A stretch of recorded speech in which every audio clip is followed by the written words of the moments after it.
Expo, let's talk about Indiana Jones and the Kingdom of the Crystal Skull. I saw this, I got to see it actually a day before it came out, sneak preview. And what did I think about it? Well, I'm a big fan, I'm going to tell you, I'm a big fan of the Indiana Jones. Watched them when I was a kid growing up, loved them, okay, loved them.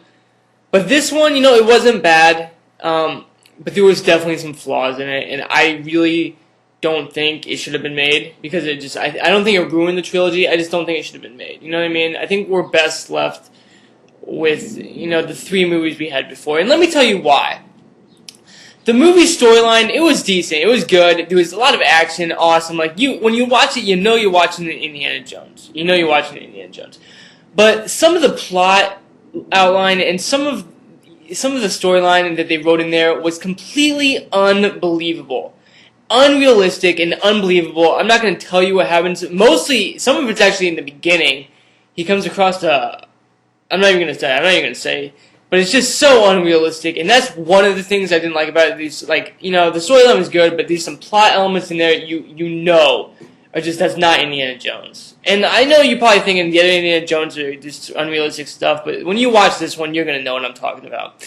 The second reason I don't like this, CGI was thrown in there. Now, I was promised by Steven Spielberg that he was not going to do that much CGI, to keep in line with the other three, but no. Immediately beginning, you got CGI, right, as the movie starts, and as the movie ends, CGI. Everything is just computer generated, and that made me so mad.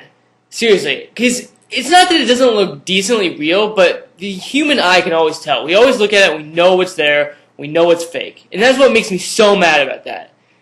I wanted it to be like the Indiana Jones, but no. They had to throw CGI in there, and George Lucas he ruined another trilogy. He really did.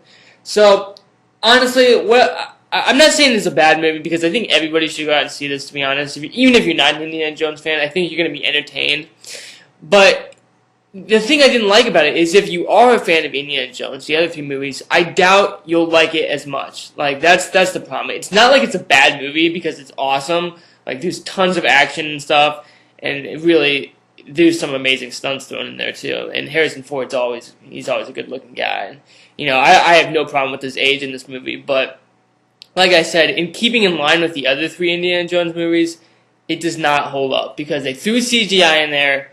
They made all these computer graphics, and then some of the plot outline is just completely unrealistic from the other three movies. So that's the only problems I have with this. When you watch it, you're going to know exactly what I'm talking about, but that does not take away from me saying you should not go out and see this. In fact, I'm going to give it a 4 out of 5 stars. I did enjoy the movie. I highly enjoyed it. It's great. Probably, it wasn't probably the best opening movie for a summer, but it's definitely up there. I really did love the movie. I just don't think it's living up to its reputation as an Indiana Jones movie because the other three are so much better. But I'd still recommend going out and see it.